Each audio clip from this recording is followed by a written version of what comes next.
राजा बनने के बाद जो मांस आदि खाते हैं,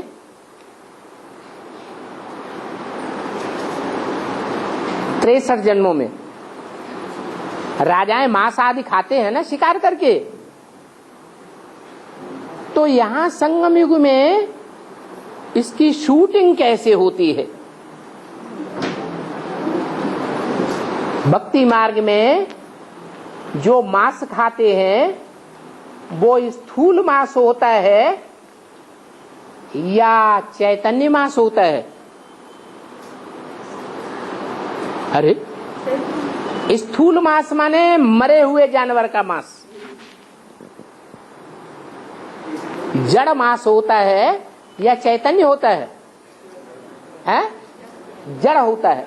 जैसे अभी मंदिर की बात बताई, ऐसे ही भक्ति मार्ग में जो राजाएं मांस खाते हैं शिकार करके, वो मांस जड़ होता है। वो जड़ मांस खाने से जड़ शरीर का खून बनता है। क्या खून काय का बनेगा? ये जड़ शरीर का बनेगा ना। आत्मा का संकल्पों का खून तो नहीं बनेगा कि बनेगा? नहीं बनेगा। लेकिन ज्ञान मार्ग में आने से जो राजा बनने वाली आत्माएं हैं, उनके 63 जन्मों के संस्कार हैं मांस खाने के। तो यहां जो चैतन्य मांस है, वो चैतन्य मांस खाते हैं देह अभिमान का। देह अभिमान का मांस खाने से आत्मा के अंदर संस्कार भर जाते हैं 63 जन्मों के। नहीं तो होना क्या चाहिए? बाबा ने तो बताया है, भले साथ में रहो, स्त्री पुरुष साथ में रहो, लेकिन बुद्धि में देह का सुख नहीं भोगना है। क्या देखना है? एक दूसरे को देह देखना है, देह का सुख लेना है, या आत्मा देखना है? आत्मा देखना है, आत्मिक सुख लेना है।